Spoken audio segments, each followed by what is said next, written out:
वागीशायस्य वदने लक्ष्मीर्यस्य च वक्षसि यस्यास्ते हृदये संवित्तं सिंहमहं भजे। विश्वसर्गविसर्गादीनवलक्षणलक्षितं श्रीकृष्णाख्यं परं धाम जगद्धाम नमामि तत्।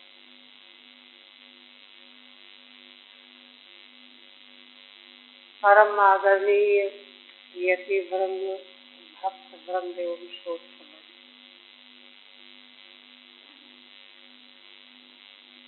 श्री भगवान की महती अनुकंपा के फलस्वरूप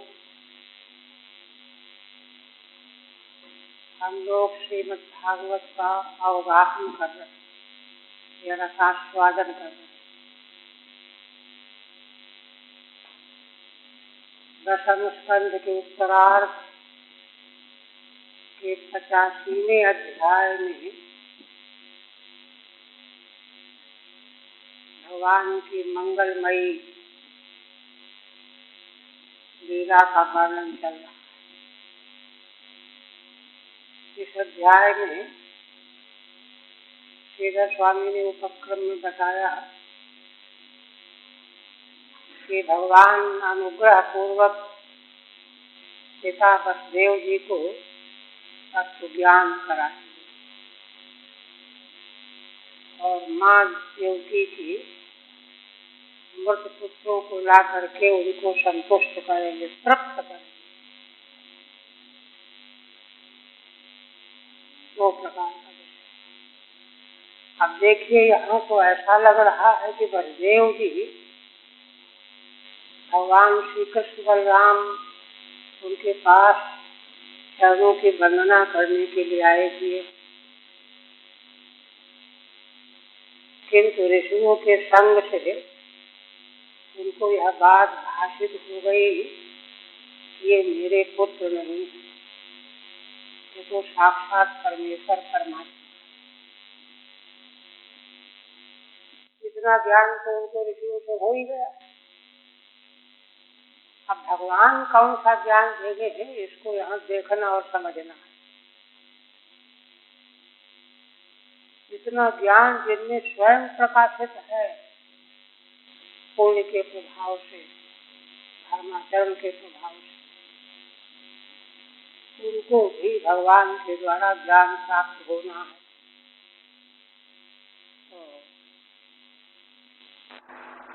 अत्यंत भाव विभोर होकर के वसुदेव जी कहते हैं कि मैं जान गया हूँ कि आप दोनों मेरे पुत्र नहीं हो।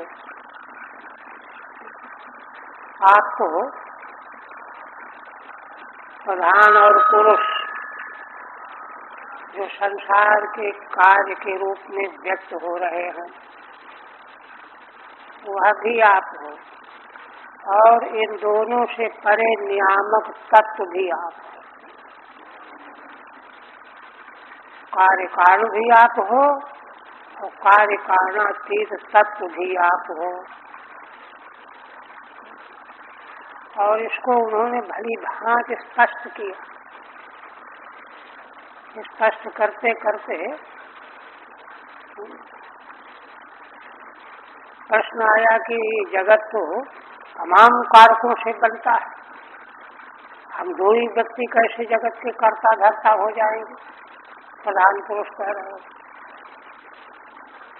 तो बलदेव जी कहते हैं कि सातों विभक्तियों का जो अर्थ है, कर्ता, कर्म, कर्म, संप्रदान, अपादान, अधिकरण, संबंध में, इनके द्वारा जो जो कुछ भी हो रहा है वह सब आप ही कर रहे हो। सातों विभक्तियों के जो अर्थ हैं, सारी अव्ययों के जो अर्थ हैं, सारी क्रियाओं के जो अर्थ हैं, उन रूपों में आप ही करने वाले हो।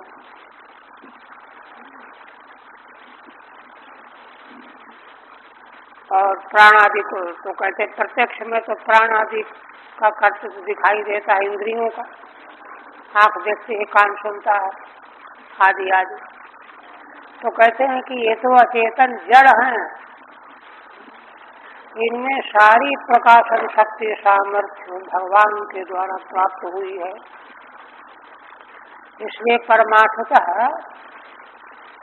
भगवान ही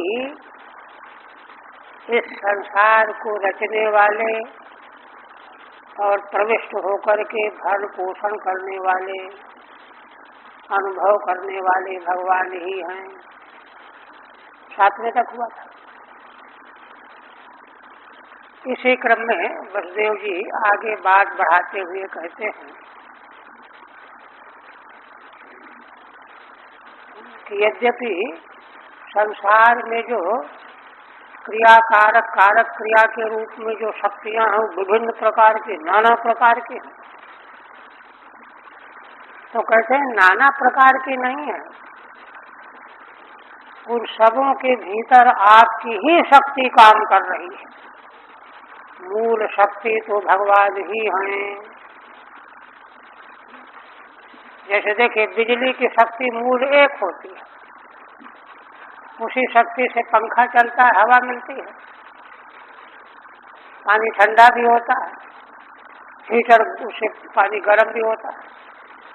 विरोधी मूल शक्ति एक है, वहाँ कुछ विरोध का उसका प्रपंच नहीं, किंतु उपाधि वसात उसी शक्ति से यह सब विलक्षणता नाना तो प्रतीत हो रहा है, प्रकट हो रहा है। यह सब कहते कहते वसुदेव जी ने 7वें पद में बताया कांति, तेज, प्रभा, सत्ता, चंद्रमा, सूर्य, अग्नि, बिजली, पृथ्वी में सभी प्राणियों को धारण करने का सामर्थ्य, गंध उसका गुण, ये सब आप ही हैं, है ना। अर्थ तो भगवान आगे। इसी क्रम में 5 पद्यों में वसुदेव जी ने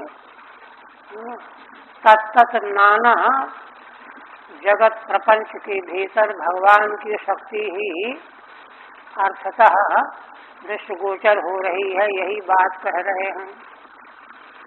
तर्पणम प्राणनमपाम देवत्वम साश्च तद्रसः ओजसहो बलम चेष्टा गतिर्वायुस्तवेश्वर। श्री वसुदेव जी कहते हैं कि जीवों को तर्पण माने तृप्त करना। गर्मी से व्याकुल है, भाई मर जाएंगे, पानी लाओ, तो पानी जो है तृप्त कर देता है ना। और प्राणन माने श्वास प्रश्वास को बल देता है। तृप्ति न हो, जल न मिले तो सूख जाए, मर जाए। हे देव संबोधन भगवान के लिए, तो हम ताश्च, और वह जल जो तृप्त करने वाला, प्राणन क्रिया को बल देने वाला, आदि आदि जो कुछ भी है, वह जल रूप भी आप ही हो। तद्रस, उसका रस जो मधुर रस है जल का, वह भी आप ही हो। जैसे पृथ्वी का तन्मात्रा गंध है, वैसे जल की तन्मात्रा रस भी आप ही हो। ऐसे वायु ओजसहो बलम चेष्टा, ओज है ना, उत्साह, शक्ति, बल, चेष्टा, हरकत, स्पंदन, गति माने संचालन, वायु तवेश्वर। ये जो वायु के कृत्य देखे जाते हैं, तेज आ जाना, बल पैदा हो जाना। देखिए वायु, अगर प्राण वायु शरीर में न हो तो कोई क्रिया हो ही नहीं सकती। न आँख देख सकती है, न कान सुन सकता है, न मन सोच सकता है, न बुद्धि निश्चय कर सकती है। समग्र क्रियाओं का आधार प्राण जो वायु रूप है, उसी से मन में उत्साह आता है, बल आता है। हे भगवान, यह सब वायु में जो दिखाई देता है, यह आप ही हो। ठीक है।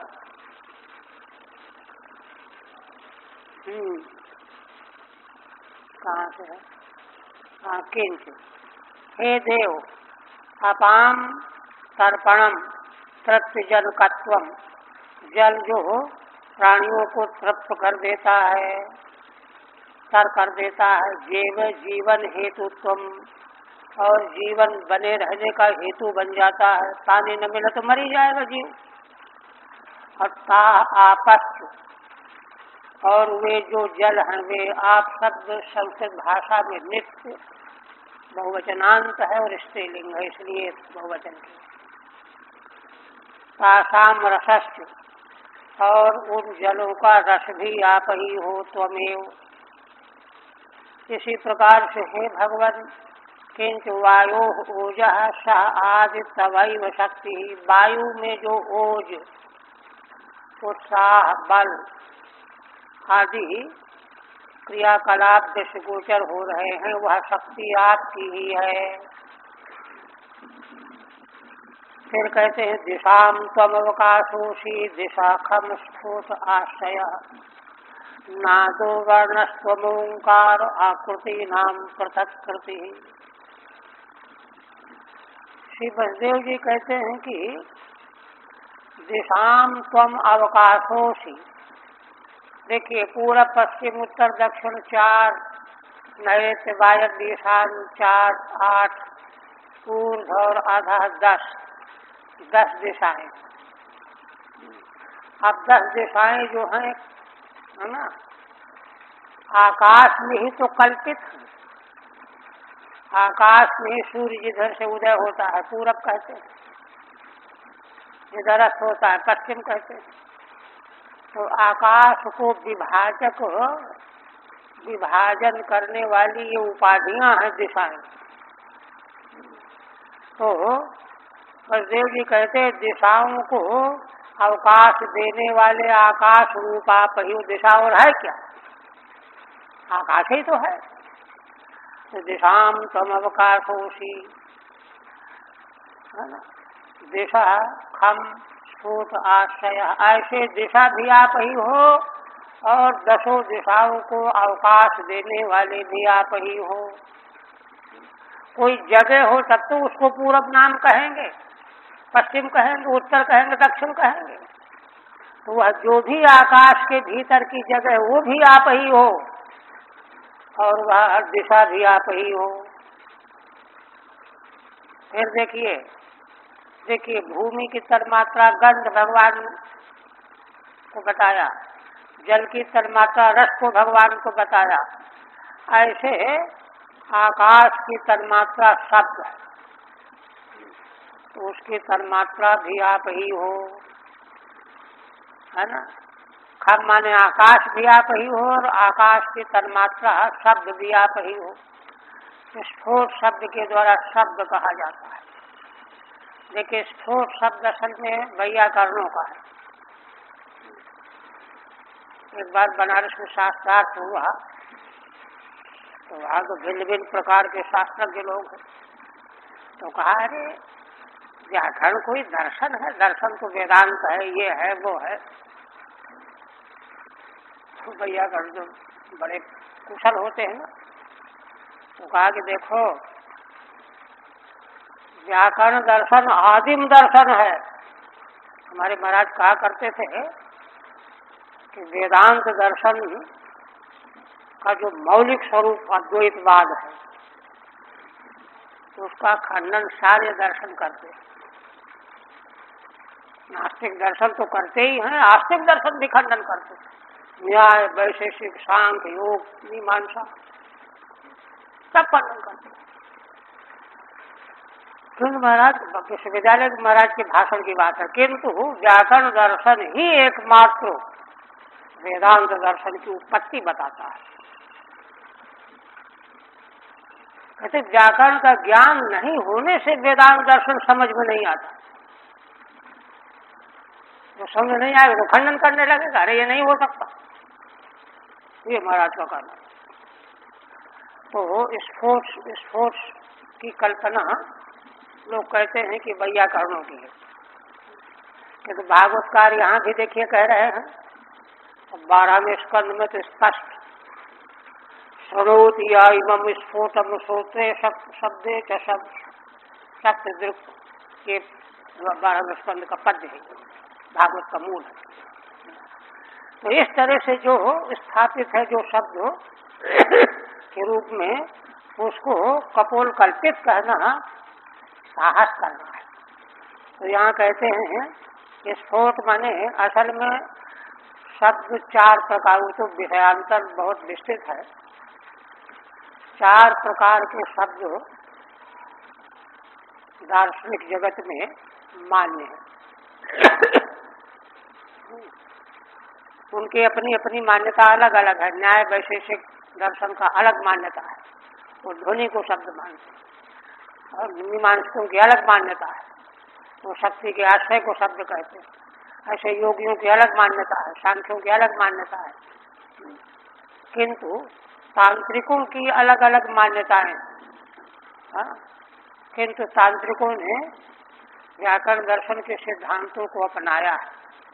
तो 4 प्रकार के शब्द, वाक, रूप, वाणी, परा, पक्षंती, मध्यमा, बैखरी। क्योंकि देखो व्याकरण दर्शन का मत है यह सारी सृष्टि शब्द से प्रकट होगी, वैदिक शब्दों से, है ना, वैदिक शब्दों से। स्वयं ब्रह्मसूत्र है, ब्रह्मसूत्र में सूत्र है। तो दर्शन तो कहते ही है। किंतु जिस शब्द से जगत उत्पन्न होता है, 12वें स्कंद में तो कहेंगे सारे स्थूल द्रव्य पदार्थ 1, सारे गुण 2 और सारी क्रियाएं 3 प्रकार से अतिरिक्त कोई नानात्व जगत का भेद और कुछ रहता ही नहीं है। द्रव्य, गुण, क्रिया।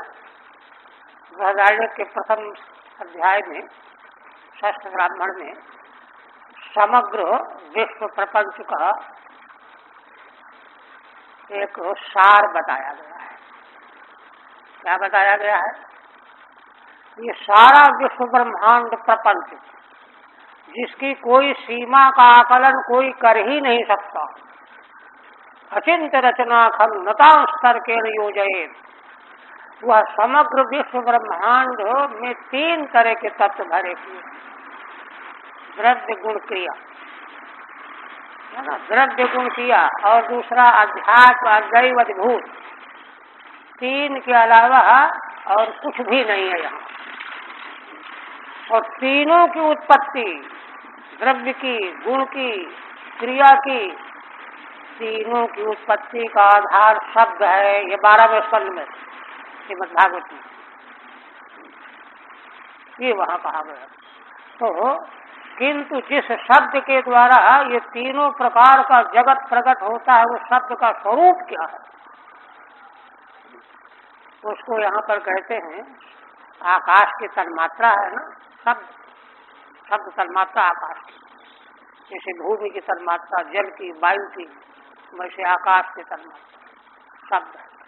वह शब्द परा, पश्यंती, मध्यमा, बैखरी, ये तांत्रिक विधा के आचार्य मानते हैं, दार्शनिक, और वैयाकरण को मानते हैं। तो उनमें परा शब्द जो है ना, वह शब्द जो है आकाश की उत्पत्ति का मूल है, तन्मात्रा उसी को कह रहे हैं स्फोट आश्रय। आकाश का आश्रय माने परम कारण, मूल कारण। तन्मात्रा क्या है? शब्द। शब्द तन्मात्रा का सूक्ष्मतम स्वरूप क्या है? स्फोट रूप, परा। इसके बाद स्फोट आश्रय। इसके बाद दूसरी स्थिति उसी शब्द की, परा शब्द की, नाद रूप में, नाद रूप में। अब विद्यार्थियों को असल में चाहिए कि व्याकरण वाले जो है इसको अच्छी तरह से समझे, पढ़े, लेकिन पढ़ते ही नहीं। नाद रूप, परा पश्यंती, नाद को ही पश्यंती कहा जाता है।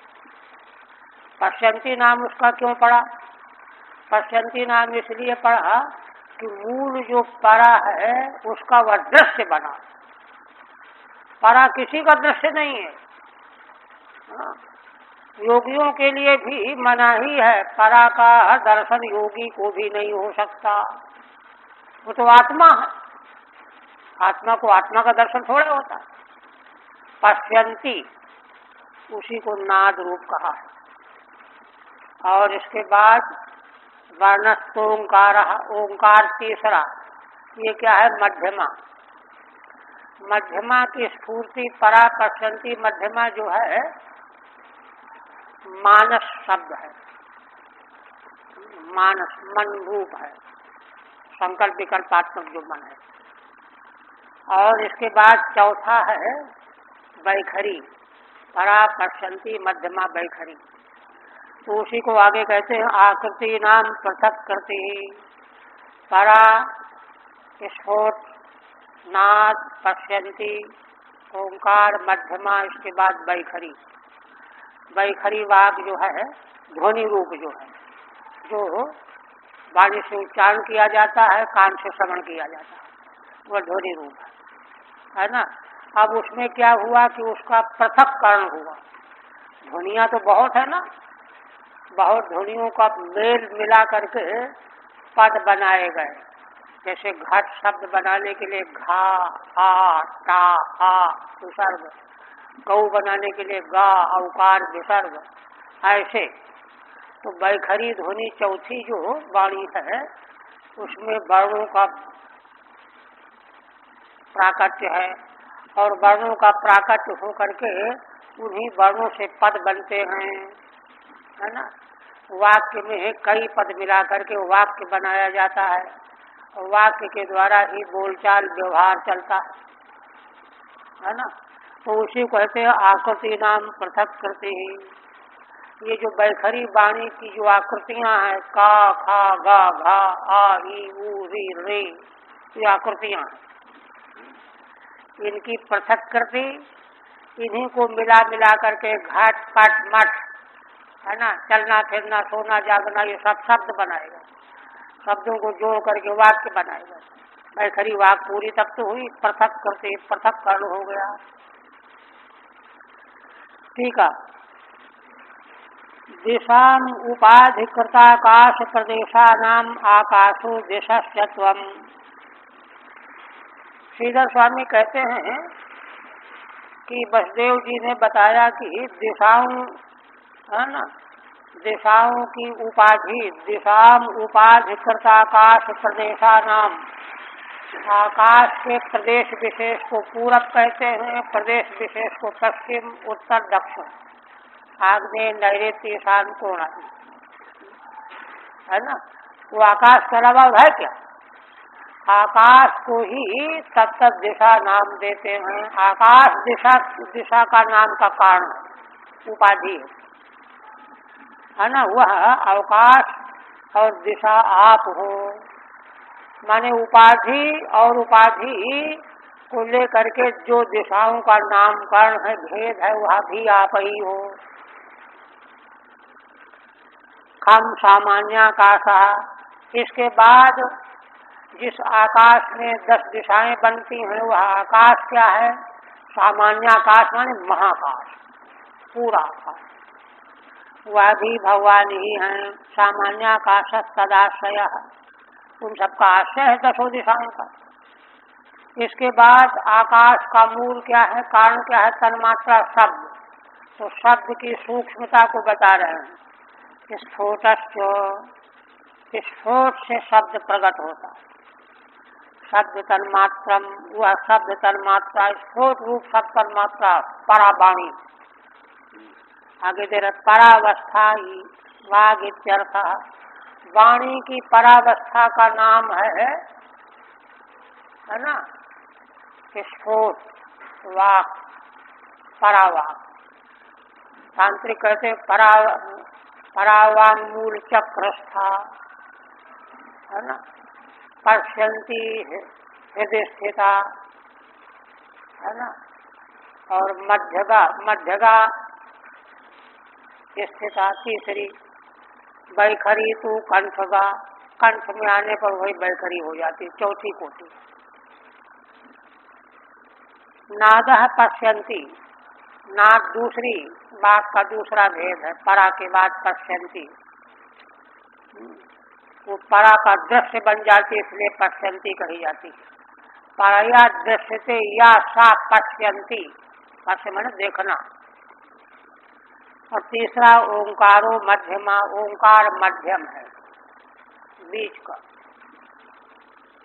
वर्णाकृति नाम पदार्थानाम पृथक कृति ही पृथक कर्णम विधानम यस्मात् तत्पदम। इसके बाद बैखरी वाणी में वर्णों की आकृतियां, स्वर व्यंजन है ना, और उनसे अलग अलग पदों के अर्थ के अनुसार अलग अलग पद बन गए, शब्द बन गए। उनको पृथक कृति, उनको पृथक कर लिया गया। पृथक कर्णम अभिधानम यस्मात्, पृथक कर्ण करके अभिधान नामकरण कर दिया गया। देखो ये घड़ा है, ये कपड़ा है, ये मकान है, ये दुकान है, ये सड़क है, ये समुद्र है। देखिए व्याकरण महाभाष्य में उसकी टीका लिखने वाले कैयट प्रदीप कौर कश्मीर के थे, जिनके बारे में प्रसिद्धि है कि कैयट अगर न हुए होते तो महाभाष्य को कोई समझ न पाता। तो उन्होंने महाभाष्य की व्याख्या में टीका में कहा है कि सभी शब्दों का, जितने भी शब्द हैं लोक वेद में, सब शब्दों का अर्थ है परमात्मा भगवान। ये व्याकरण दर्शन। किंतु वो अभी महाराज जी के वेदांत में सुन रहे थे कि अज्ञानी जो है संसार देखता है, तो ज्ञानी भगवान का रूप देखता है। तो उसी तरह से अज्ञानी शब्दों का अर्थ संसार का पदार्थ समझता है, और ज्ञानी उन शब्दों का अर्थ परमात्मा समझता है, ब्रह्म समझता है। कैयट कहते है ना, तत्त वस्तवच्छिन्न चैतन्य ब्रह्म ही सभी शब्दों का अर्थ है, ये कैयट का कहना है। तो कह रहे हैं कि वही कहते हैं पृथक कर्णम अभिधानम, किंतु व्यवहार के लिए पृथक कर्ण कर लिया गया है। देखिए नागेश एक महावैयाकरण हुए हैं, है ना, तो उन्होंने, उनका एक ग्रंथ है वैयाकरण सिद्धांत मंजूषा, आचार्य वगैरह में पढ़ाया जाए। तो उसमें एक जगह उन्होंने कहा है, नागेश कहते हैं कि देखो हम लोगों को जो अलग अलग शब्द सुन करके अलग अलग अर्थ ज्ञान हो रहा है, घट सुनते हैं तो घड़ा, पट सुनते हैं तो कपड़ा, है ना, पानी से समझ जाते हैं, अग्नि से अग्नि समझ जाते हैं, अलग अलग समझते हैं ना। तो कहते हैं कि अलग अलग जो हम समझ रहे हैं, इससे मालूम पड़ता है कि तुम्हारे भीतर पूर्व की वासनाएं, तत्त अर्थ विषय वासनाएं भरी हुई है। वासना सत्य साध बोधेव मानम, ये नागेश की पंक्ति है। पूर्व जन्म जन्मांतर की वासनाओं को लेकर के जीव संसार में जन्म लेता है।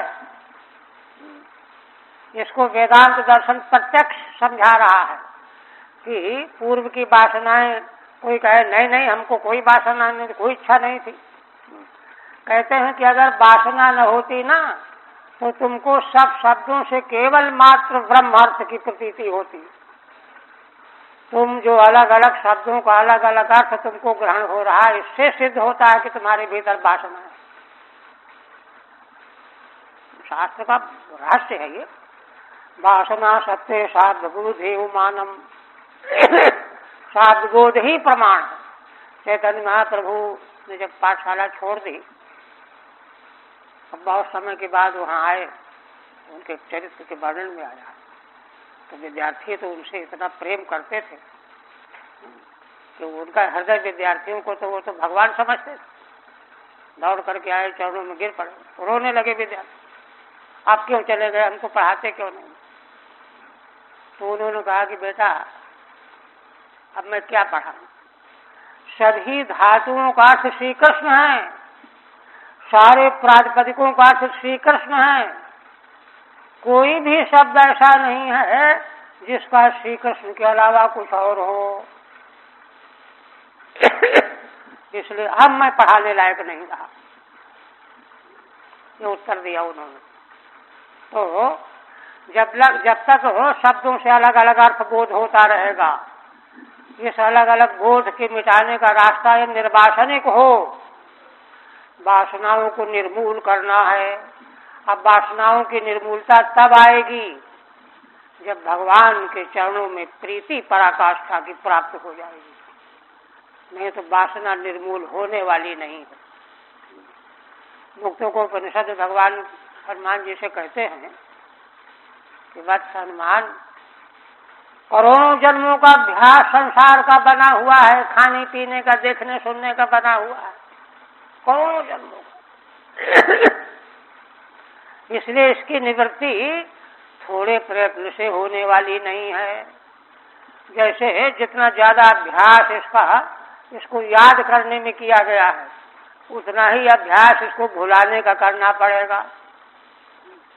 किंतु भगवान का जो भक्ति मार्ग है, प्रेम मार्ग है, वह तो जल्दी से जल्दी निर्मूल कर सकता है, वासनाओं का ध्वस्त कर सकता है। तो इसलिए यहाँ पर वैखरी जत्वमित्यर्थ, वो भी आप ही हो, भगवान ही है। फिर कहते हैं इंद्रियम त्विंद्रियाणाम त्वम देवाश्च तदनुग्रह अवबोधो भवान बुद्धिर्जीवस्यानुस्मृति सती। पुनः वसुदेव जी कहते हैं, देखिए वसुदेव जी को माने भगवान का अनुग्रह हो गया, ये ज्ञान स्वभावतः उनकी वाणी से प्रकट होता जा रहा है। कहते हैं कि भगवान इंद्रियम तो इंद्रियाणाम त्वम, इंद्रियों में जो अपने अपने विषय को ग्रहण करने का सामर्थ्य है वह आप हो। भगवान के बिना कोई भी इंद्रिय कुछ भी अपना व्यापार के द्वारा विषय ग्रहण करने में सक्षम हो ही नहीं सकती। और दूसरी बात और कहते हैं देवाश्च तदनुग्रह, देखिए इंद्रियां जो हैं देवताओं के द्वारा अनुग्रहित होकर के व्यापारान्वित होती हैं। इसीलिए सभी इंद्रियों के 14 देवता, पांचों ज्ञान इंद्रियों के अलग अलग देवता, कर्म इंद्रियों के देवता, चारों अंतःकरणों के अलग अलग देवता, उनके द्वारा ये कर्ण अनुग्रहित होकर के ही अपने विषय का ग्रहण करने में सक्षम होते हैं। तो वह देवता रूप जो अनुग्राहक तत्व हैं वे भी आप ही हो। नहीं तो कोई कहते कि नहीं नहीं भगवान को क्यों कहते हो इंद्रियों की शक्ति देने वाले देवता, देवता भी तो भगवान ही है ना। देवाश्च तदनुग्रह, देवता लोग जो हो उन इंद्रियों को अनुग्रहित करके तत्त विषय ग्रहण का सामर्थ्य प्रकट कराते हैं, वह भी आप ही हो।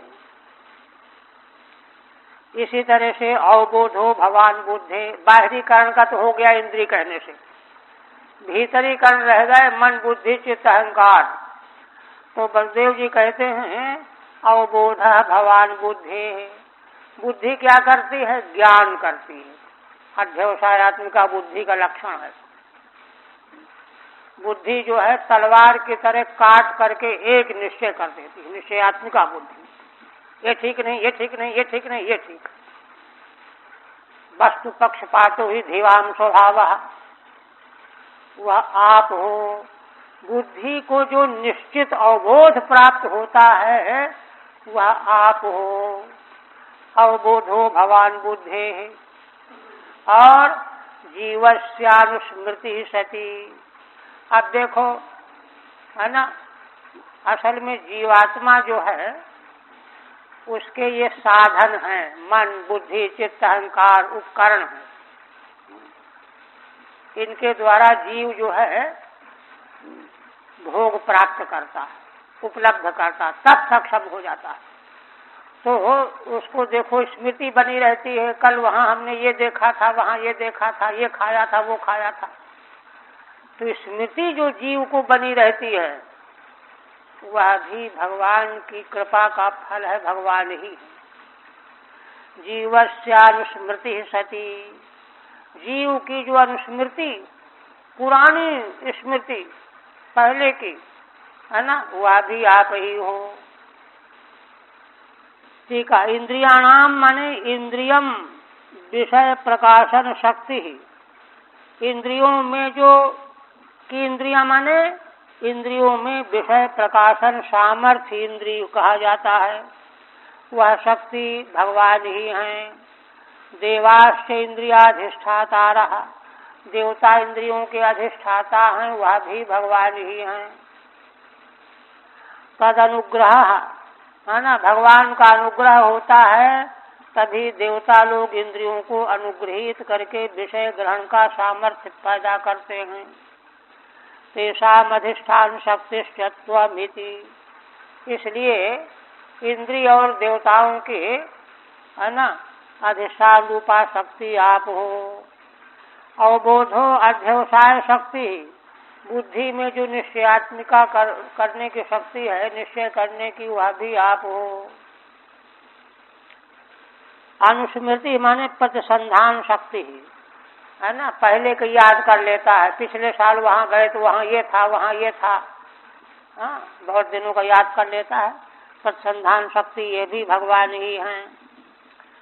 भूतानामसि भूतादि इंद्रियाणाम तेजसः, वैकारिको विकल्पानाम प्रधानम अनुसायिनाम। आप देखिए सृष्टि के क्रम में तीसरे स्कंद में, दूसरे स्कंद में भी और अन्यत्र भी जहाँ प्रकरण आया है सृष्टि का, वहाँ उत्पत्ति का क्रम यह बताया गया है कि भगवान के संकल्प से, प्रकृति से, मूल प्रकृति अव्यक्त से महत् तत्व पैदा होता है त्रिगुणात्मक, और वह महत् तत्व समष्टि बुद्धि रूप है, और फिर वह उससे त्रिगुणात्मक अहंकार पैदा होता है। प्रकृति महान महत्व अहंकार। अहंकार तीन तरह का, सात्विक, राजस, तामस। सात्विक को शास्त्रीय भाषा में वैकृत कहते हैं, राजस को तेजस कहते हैं, तामस को तामस कहते हैं। तो देखिए उत्पत्ति के क्रम में ये बात स्पष्ट की गई है। सात्विक अहंकार से मन और सारे इंद्रियों के देवता, राजस अहंकार से ज्ञानेन्द्रियां, कर्मेंद्रियां और बुद्धि, तामस अहंकार से पंच तन्मात्राएं, शब्द, स्पर्श, रूप, रस, गंध, और इन पांचों तन्मात्राओं से फिर पांचों भूत। ये सृष्टि का क्रम है। अभी तक क्या बसदेव जी ने कहा कि तन्मात्रा रूप भगवान है, इसका मतलब शब्द आदि तन्मात्राओं से पांचों भूत जो उत्पन्न हुए वो भगवान से उत्पन्न हुए, और इंद्रियों में जो शक्ति सामर्थ्य है वह भगवान है, उनमें देवताओं का अनुग्रह भी भगवान ही है ना। अब उसी त्रिविध अहंकार की बात यहाँ ला रहे हैं। क्या? भूतानामसि भूतादि, पंचभूत है ना, आकाश, वायु, अग्नि, जल और पृथ्वी, ये भूत, इनका आदि क्या है? अहंकार। भूत आदि कहते हैं, भूतों का आदि भूत आदि। भूतानामादि भूतादि माने अहंकार। अच्छा है ना। भूतानामसि भूतादि, भूतों की आदि माने आप ही अहंकार हो, है ना। और अहंकार तीन तरह का, अभी जैसे हमने बताया है ना। इंद्रियाणाम च तेजसः, अहंकार में आप ही अब तीनों विभाग कर रहे हैं। इंद्रियों का उत्पादक तेजस अहंकार, जिसको रजोगुणी कहते हैं, वो आप हो। इसी प्रकार से वैकारिक, वैकारिक माने सात्विक अहंकार, वैकारिको विकल्पानाम, है ना। सात्विक अहंकार से क्या उत्पन्न हुआ? मन और देवता। अब प्रधानम अनुसायी नाम, अनुसायी जो जीव है, अनुसायी शब्द का अर्थ होता है, आगे 12वें स्कंध में भी आएगा, माने जिनके पहले के कर्म संग्रह हैं, बैलेंस है, उनको संसार में अपने प्राक कर्मों के फलस्वरूप जन्म लेना पड़ेगा, देवता दानव मानव पशु पक्षी कीट पतंगों। तो जिनके लिए जन्म अनिवार्य है, केवल समय की प्रतीक्षा है किस समय पैदा होना है, उनको कहा जाता, उन जीवों का नाम है अनुसाई।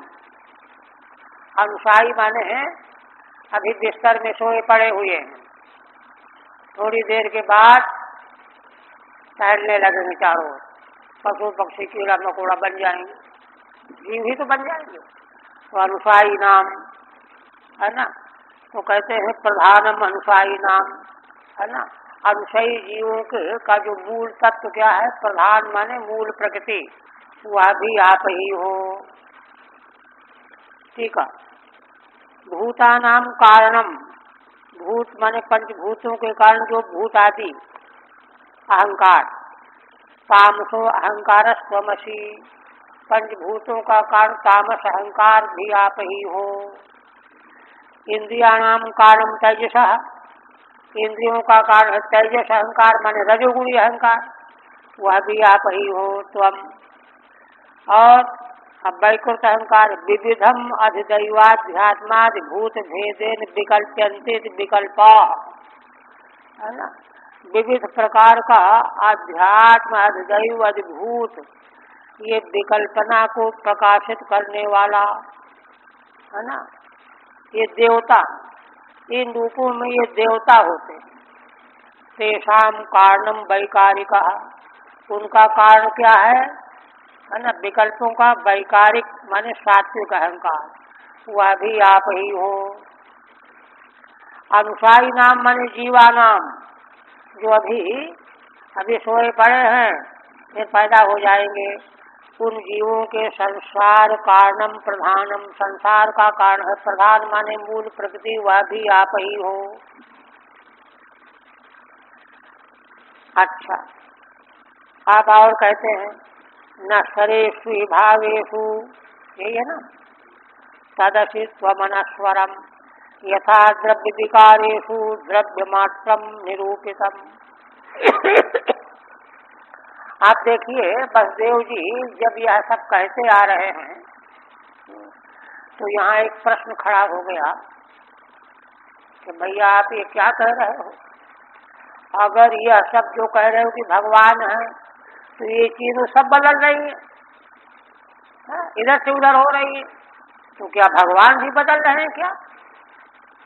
ये गड़बड़ होगा, इनका नाश हो रहा है, इनमें परिवर्तन हो रहा है, विकार आ रहा है, तो भगवान में विकार आ जाएगा क्या? ये कठिनाई आ रही है। उस पर कहते हैं कि नहीं, देखो अब यहीं पर जो है विवेक की जरूरत है। न सरेषु भावेषु तदसि स्वमनस्वरम, संसार के जितने भाव पदार्थ हैं सब नश्वर हैं, विनाशी हैं, परिवर्तित होने वाले परिणामी। क्षणस्थायिनो भावाधिते शिक्षक है, माने संसार के भाव पदार्थ इतने विनाशी हैं, इतने क्षणिक हैं कि दूसरे क्षण में ही परिवर्तित हो जाने वाले हैं, किंतु इनके भीतर जो भगवत तत्व है वह अविनाशी है।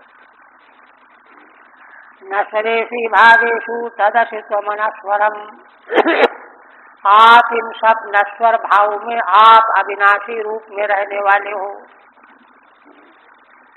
अच्छा, तो ये समाधान सुन करके चौंका व्यक्ति, अरे ये क्या कहते हो, तो समझे में नहीं आती बात।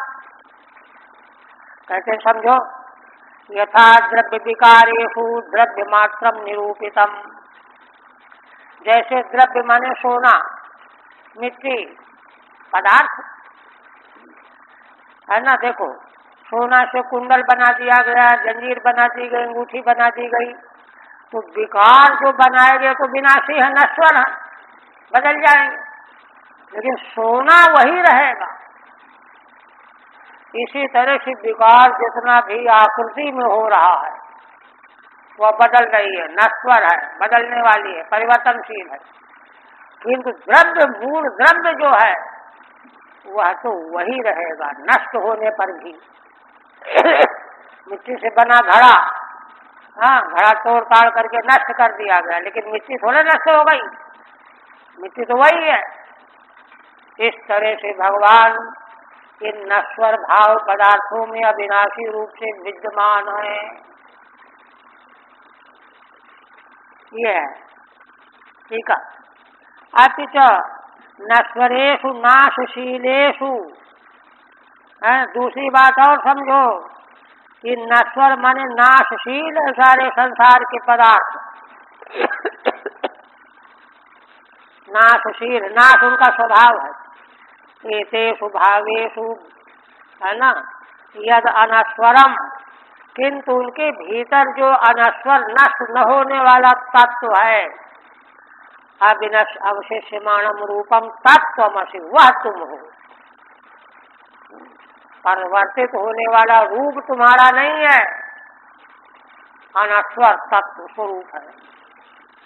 द्रव्य विकारेषु मत सुवर्णाधिकारेषु, द्रव्य मिट्टी सोना आदि इनके कार्य है, घड़ा कुंडल आदि कार्यों में घट कुंडलादिषु नश्वरेषु चो, कार्य तो नश्वर है, घट भी टूट जाएगा, कुंडल भी नष्ट हो जाएगा, किंतु उसमें जो मिट्टी है वो नष्ट होने वाली नहीं, सोना नष्ट होने वाला नहीं।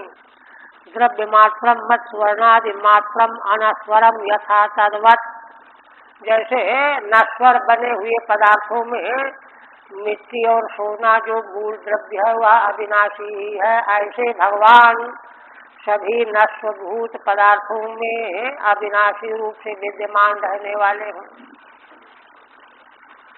ये हुआ।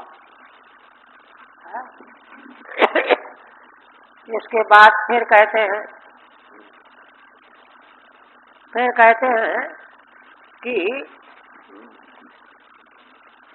अब प्रश्न ये खड़ा होता है फिर कि त्रिगुणात्मक जगत है, सृष्टि है, और पहले आप कह चुके हो कि त्रिगुणात्मक जगत सृष्टि आप ही बने हुए हो, आप बन करके आप उसमें प्रवेश हो गए हो। तो जब भगवान ही त्रिगुणात्मिका सृष्टि बने हुए तो अविनाशी कैसे रह जाएंगे? ये अंतर कैसे कर दिया आपने? तब इस बात को वेदांत का दृष्टिकोण क्या है उसको ध्यान दे करके समझना है ना। बसदेव जी कहते हैं कि भगवान सत्वम रजस्तम इति गुणा, ये जो प्रकृति के माया के तीन सत्व रजतम तीन गुण हैं, और तीनों गुणों की तीनों वृत्तियां हैं, तद्वृत्तयश्च या त्वय्यद्धा ब्रह्मणि परे कल्पिता योग माया, ये तीनों गुण और गुणों की वृत्तियां निश्चित रूप से परब्रह्म परमेश्वर आप में आपकी योग माया के द्वारा कल्पित है, परमार्थ सत्य नहीं है, ये योग माया के द्वारा कल्पित है ना। इसलिए किसी को यह भ्रांति न हो कि भगवान सब संसार बने हुए हैं तो संसार तो नाशवान है, तो भगवान है ना कैसे अविनाशी रहेंगे? तो कहते हैं देखिए दोनों का बहुत सूक्ष्म विवेचन कर रहे हैं आगे के पद में मिला करके। पहले ये बात ग्रहण करने की है, तीनों गुण और वृत्तियों का, और गुणों की वृत्तियां माने वर्तनम वृत्ति, व्यापार, उनका प्रकाशन, ये सब जो है भगवान की माया के दृश्य हैं।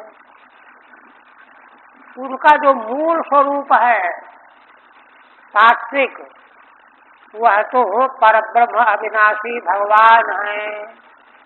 भगवान का मूल स्वरूप जो है अविनाशी तत्व है, ये है कहना इनको, है ना।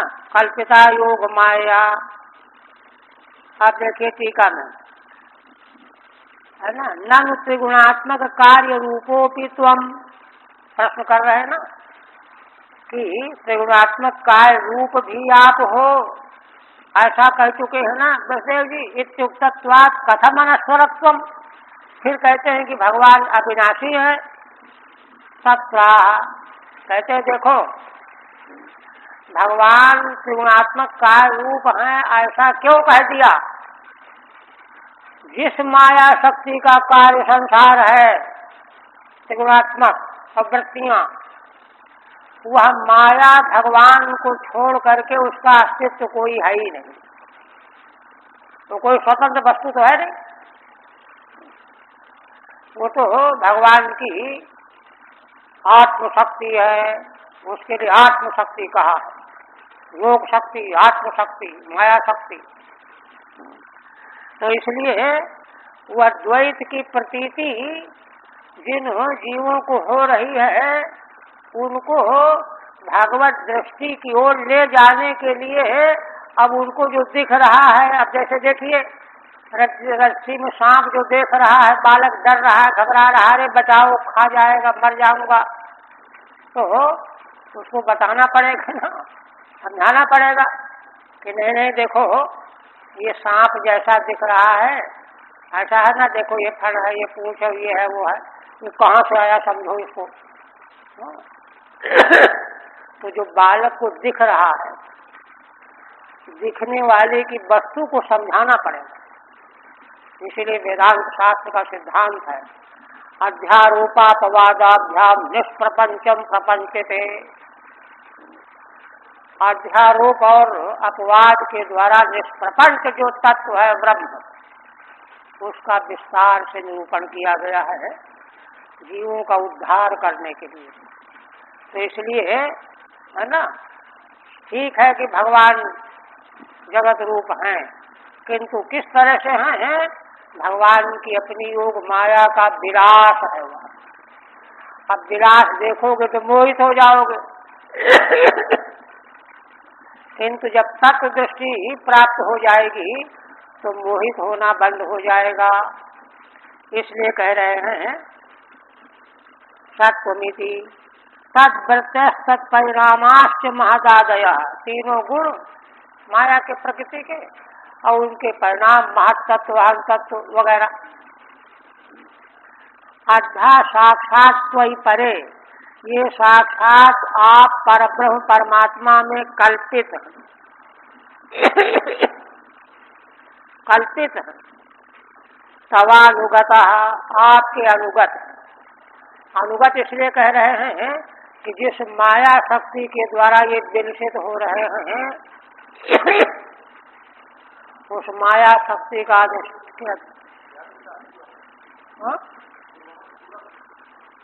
अच्छा पूरा हो गया वो। ओह ठीक है, हाँ हाँ ठीक ठीक। आगे है। आप कहते हैं देखिए यहाँ तक कह करके आप रहस्य का सार बता रहे हैं। तस्मान् न संत्यमी भावा यर्हि त्वयि विकल्पिताः त्वं चामेषु विकारेषु ह्यन्यथा व्यावहारिकः। इसलिए हे भगवान मैं समझ गया हूँ। क्या समझ गए हो? तस्मान् न संत्यमी भावाः, इसलिए ये सारे पदार्थ प्रकृति के द्वारा प्रकट होने वाले आप में है नहीं, ये तो आपकी माया के विलास है। यह रे कोई विकल्पिता, ये आप में जो विकल्पित रूप से माने जाते हैं कहे जाते हैं, ये आप में है नहीं। अच्छा तो देखिए एक सवाल फिर खड़ा हो जाएगा कि है नहीं तो दिखते फिर क्यों है? तो कहते हैं कि देखो त्वं चामेषु विकारेषु ह्यन्यथा व्यावहारिकः, कहते हैं कि जब इन पदार्थों को भावों को तुम सही मान के देख रहे हो ना, तो ये समझो कि भगवान ही इनमें व्याप्त होकर के दिख रहे हैं। और जब माया के विलास से दृष्टि तुम्हारी अलग हो जाएगी, ओझल हो जाएगी, तो नाना तो भाव पदार्थ नहीं दिखेंगे, फिर केवल भगवान दिखने लगेंगे। वही बालक को जब दिखा दिया गया है ना, वृद्ध पुरुष के द्वारा, एक बालक पकड़ करके हाथ से उठा ले, रस्सी है कि नहीं रस्सी है, जिसको तो सांप बने बैठा था, ऐसे ही प्रत्यक्ष अनुभव जब हो जाएगा भगवत तत्व का, तो ये नहीं रह जाएंगे। अच्छा, अभी पीछे जो व्याख्या की गई है ना, तो सवाल खड़ा होगा कि अरे तो पहले से कह देते कि नहीं है। इतना सब बताया, पढ़ाया, लिखाया, समझाया, सुनाया, प्रवचन किया, आप कहते हो कि नहीं है। तो कहते हैं पहले से अगर कह दिया जाता तो तुझे विश्वास ही नहीं होता, समझे में नहीं आता, इसलिए अध्यारोप किया गया। अध्यारोपापवादाभ्याम, उसी कहते हैं त्वंचामीषु विकारेषु, है ना। बसदेव जी कहते हैं कि देखो परमार्थ यह है कि भगवान में कोई भी भाव विकार कुछ है नहीं,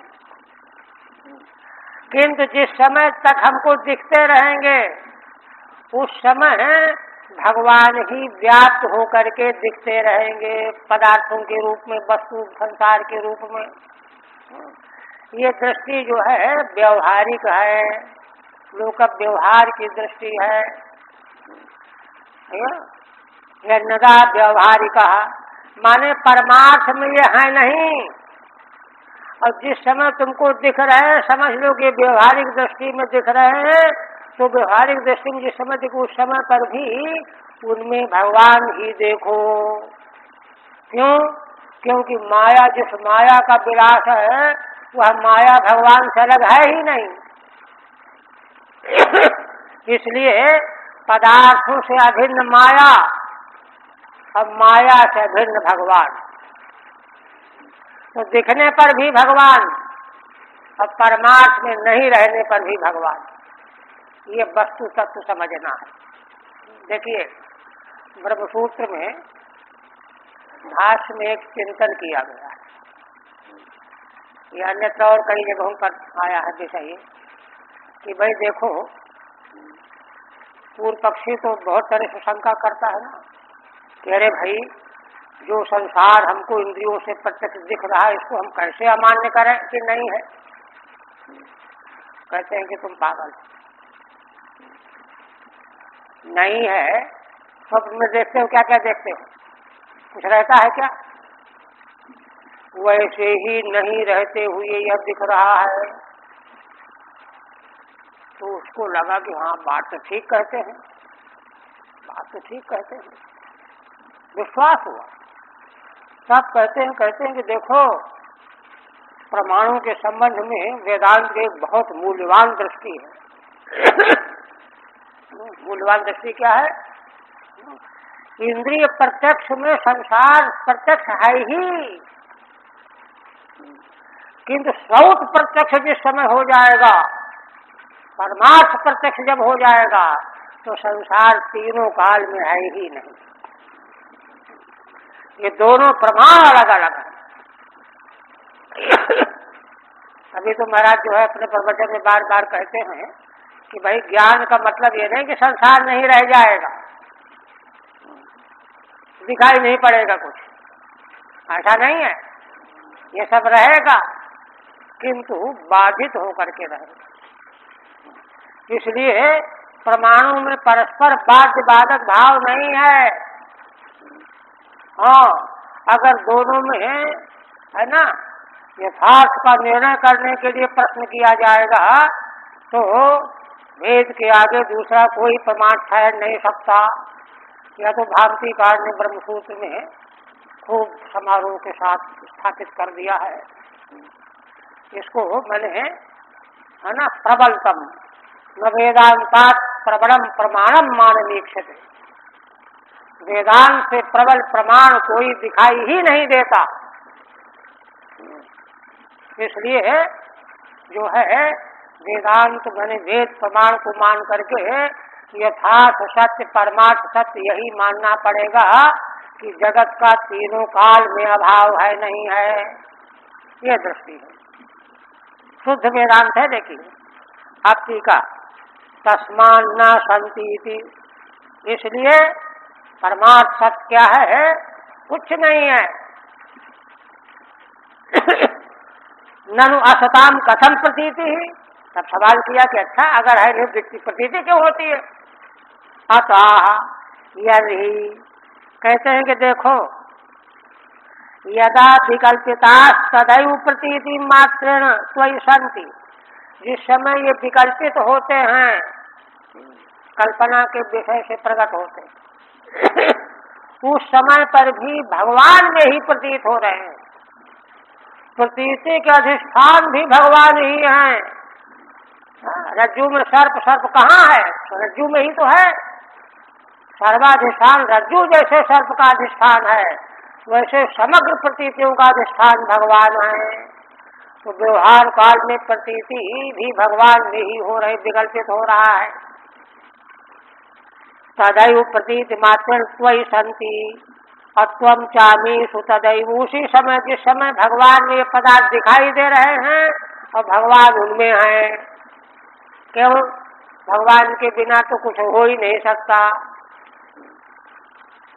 वेदांत का जो कार्य कारणान्यत्व सिद्धांत है, काल तो कार्य में रहता है, कार्य काल में नहीं रहता। सोना तो कुंडल में है, सोने में कुंडल नहीं है। कार्य कारणान्यत्व न्याय है। त्वम चामीषु, ये पदार्थ जो है आप में दिखाई दे रहे हैं। त्वम चामीषु तदैव कारणतयानुगतः, भगवान तो विकल्पित पदार्थों में कारण रूप से अनुगत हो रहे हैं। अन्यथा जब विकल्प नहीं रहा, अन्यथा तू अव्यवहारिक, अव्यवहार का व्यवहार को हटाओ, है ना। अव्यवहारिक विकल्प का स्वमेवावशिष्यते, तब तो अव्यवहारिक विकल्प रूप में आप ही अवशिष्ट रहने वाले हैं, केवल नाथ भगवान ही हैं। ये परमार्थ सत्य है। इत्यर्थः गुण प्रवाह एतस्मिन् नाना अबुधास्त्वखिलात्मनः गतिम सूक्ष्माम अबोधेनो संसरन्ति ही कर्मभिः। वेदांत का चरम सिद्धांत स्थापित करके अब बसदेव जी अपनी समस्या बताने जा रहे हैं। क्या? कि भगवान गुण प्रवाह एतस्मिन्, इस तरह से ये सारा जगत प्रकृति के माया के गुणों का प्रवाह है। जैसे जल का प्रवाह नदी होती है, वैसे माया के गुणों का प्रवाह जगत है। इस गुणों के प्रवाह रूप जगत में, है ना, अबुधाहा, है ना, अखिलात्मना सूक्ष्माम गतिम अबोधेन, अखिलात्मा जो भगवान है उनकी सूक्ष्म स्वरूप स्थिति जो गति है, तत्व है, साक्षात्कार जो है, उसको नहीं जानने से, अबोधेन माने अज्ञानेन, अज्ञानेन क्या होता है? यह कर्म भी संसरन्ति, इस संसार में लगातार कर्म करते रहते हैं और कर्म करके शरीर प्राप्त करते रहते हैं, सिर पीटते रहते हैं, भोग भोगते रहते हैं, रोते चिल्लाते रहते हैं। माने संसार में बार बार आवागमन का चक्कर मूर्खता के कारण है, परम तत्व भगवत तत्व को न जानने के कारण है। इसलिए जब तक संसार ओझल नहीं हो जाता तब तक भी उसको भगवान का ही स्वरूप समझना है, तब हम आगे बढ़ पाएंगे। ठीक है। एवं रूपत्वाद अज्ञान निबंधन से संसार, ऐसी स्थिति होने से वेदांत की स्पष्ट स्थिति होने से, है ना, अज्ञान के कारण ही संसार मिला हुआ है। त्वम, है ना, इत्या गुण प्रवाहिती, गुण प्रवाह से सूक्ष्माम निष्प्रपंचाम गतिम, भगवान की प्रपंच रहित सूक्ष्म गति स्वरूप, है ना। अबुधा अविद्वांस, अज्ञानी लोग नहीं जान पाते हैं। अबुद्ध्वा इति वा पाठ, अथवा कहीं अबुद्ध्वा न जान करके अज्ञानी लोग। अतो अबोधेन देहाभिमानेन कृतई करुभि संसरन्ति, वे देहाभिमान वाले हो करके कर्म करते हैं और कर्म के फलस्वरूप उनको बार बार संसार में पैदा होना मरना पड़ता है, यही संस्कृति है। अब आगे कहते हैं, देखिए इनका वक्तव्य पूरा करना है। देखिए कहते हैं कि यदक्षयानृताम प्राप्यो सुकल्पा भी दुर्लभाम, स्वार्थे प्रमत्तस्य वयो गतम त्वन्मायेश्वर। वसुदेव जी भगवान के समक्ष क्या कहते हैं? कहते हैं कि भगवान देखो, जिस मानव देह में अभी जो मैंने कथन किया, इस प्रकार के ज्ञान होने की संभावना है, ऐसे मानव देह को प्राप्त करके यदक्षया, यदक्षया माने हमने ले लिया है, ऐसा थोड़ा किराए पर मकान ले लिया है। इसके नियामक तो भगवान है, ईश्वर की कृपा से। कबहू को करी करुणा नर देही, देत ईश बिनु हेतु सनेही, ये दर्शया। ऐसे मूल्यवान मानव देह को प्राप्त करके, एक विशेषण है सुकल्पाम, सुकल्पाम माने जो दुरुस्त है। नहीं तो मान लो मानव देह मिला, पागल पैदा हो गया, उसको पता ही नहीं है कुछ, किंतु ऐसा भी नहीं है। सुदृढ़ दुरुस्त इंद्रियां भी ठीक ठाक है। और दुर्लभाम दूसरा विशेषण और है, दुर्लभ भी है। कैसा मानव देह, और वह भी सुरक्षित सुकल्पित प्राप्त नहीं होती। देवता भी तरसते हैं मानव देह के लिए, किंतु इसको पा करके स्वार्थे प्रमत्तस्य वयो गतम, किंतु मैं स्वार्थ में प्रमादी बन गया, मेरी अवस्था बीत गई, है ना।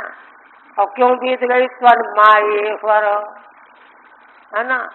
हे भगवान, आपकी माया के से मोहित होकर के मैंने सारा जीवन बर्बाद कर डाला। दुर्लभ समर्थ मानव देह पा करके भी अपने आत्मा रूपी परमार्थ को स्वार्थ में प्रमादी बन बैठा, मूर्खता कर बैठा। खेद प्रकट कर रहे हैं भगवान के समक्ष, जो है खिन्नता प्रकट कर रहे हैं। ठीक है। एवं तयोः तत्व निरूप्य, इस तरह से भगवान श्री कृष्ण बलराम के तत्व का निरूपण करके तद प्राप्त्या, किंतु उन भगवान को पा नहीं सके वसुदेव जी, इसलिए सोचत शोक करने लगे, दुखी होने लगे। यदक्षयायति नृताम माने मनुष्यताम, मानव देह, सुकल्पाम माने पटुतरेन्द्रियाम, जिसमें सक्षम इंद्रियां प्राप्त हैं साथ में। कहते हैं कि अच्छा, इतना तुम जानते हो तो प्रमाद क्यों कर बैठे? देखिए, इसलिए अंतिम उत्तर देना पड़ता है कि भगवान की माया का वैलक्षण्य है। क्या कहते हैं? असावहम मम इवैते देहे चास्यान्वयादिषु, स्नेह पाशैर्निबध्नाति भवान सर्वमिदं जगत। देखिए बलदेव जी महाराज यहाँ जो बात कह रहे हैं, 6 संगतियों में एक अवसर संगति भी है। इस अवसर पर कोई बात ऐसी जरूर बतानी चाहिए कि इतनी समझ रखने वाला व्यक्ति भी रो रहा है, उसका अवसर बताने का है।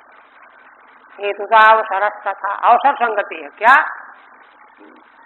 कहते हैं कि भगवान, है ना, देहे असौ अहम, इस देह में ये मैं हूँ, मैं वसुदेव हूँ। ममई वेते, ये मेरे पुत्र हैं, ये मेरी पत्नी है, ये मेरा राज्य है, अहमता बनता है ना। साक्ष्यान्वयादिषु, इसी देह के अनुयायी पत्नी पुत्र आदि है ना। स्नेह पास निबधनाति, स्नेह के रस्सों से, बहुवचन है, रस्सा एक नहीं है, हजारों रस्से। स्नेह पास मजबूत, स्नेह पास निबधनाति भगवान सर्वमिदम जगत, है ना। हे भगवान, आप इस सारे संसार को स्नेह रूपी पास से बांध दिया करते हैं, है ना। देखिए पिछले अध्याय में नंद जी से इन्होंने यही बात कही है कि स्नेह पास जो है ये दैव का, ईश्वर का बनाया हुआ। बड़े बड़े योगी यति, बड़े बड़े सूरवीर इसका नाश नहीं कर पाए, उसी के चक्कर में हम आप भी पड़े हुए हैं। इसलिए है ना, ठीक है। अहो किमिति प्रमत्तोषि, अगर भगवान कहें कि अरे तुम प्रमादी क्यों बन गए हो, त्वया बहुभिः पाशै निबद्धत्वात्, हे भगवान आपके द्वारा बहुत से रस्सों से हम बांध दिए गए हैं। इत्याह आशावाहमिति, मैं यह हूँ, ये मेरे हैं। देहे अस देहस्य अन्वयादिषु, देह में अहमता और देह के अनुयायियों में ममता। पुत्रादिश्च ममई वेते इति, इस रूप में आपकी माया ने जो है यह बंधन डाल रखा है। अब भगवान ही कृपा करें। देखिए यहाँ तक अगर बात समझ में आ जाए तो भगवान की कृपा की फिर देरी नहीं होती, किंतु यहाँ तक पहुँचता नहीं है ना, पागल बना रहता है। आप कहते हैं युवाम नाना श्रुतौ साक्षात प्रधान पुरुषेश्वरौ, भूभार क्षत्र क्षपण अवतीर्णौ तथात्थ। हे भगवान तुम दोनों हमारे पुत्र नहीं हो, है ना। साक्षात प्रधान पुरुषेश्वरौ, आप दोनों तो साक्षात प्रधान पुरुष और उनके नियामक परमात्मा ईश्वर हो।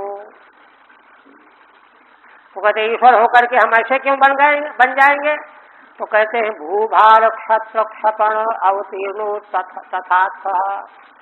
पृथ्वी का भार बने हुए जो क्षत्रिय राजा, उसके भार का क्षपण करने के लिए आप दोनों अवतीर्ण हुए हो।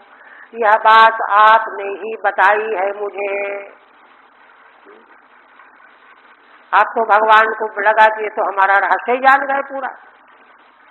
ठीक है। अहो त्वत्पुत्रो आवयो किमिदम आरोप्यते, भगवान अगर कहें कि अरे हम तो तुम्हारे दोनों पुत्र हैं, हम पर ये इतनी बड़ी बात क्यों आरोपित करते हो, कहते नहीं, हाँ नहीं। युवामिति भूभार क्षत्र क्षपणार्थम अवतीर्णौ, पृथ्वी के भार बने हुए क्षत्रियों का नाश करने के लिए आप प्रकट हुए हो, ईश्वर हो। तथा निश्चितम आर्थ, है ना, यह बात आपने निश्चित रूप से कही भी है। इसलिए आप वास्तव में परमेश्वर परमात्मा हो। यही रहने दे फिर, जल्दी जल्दी फिर।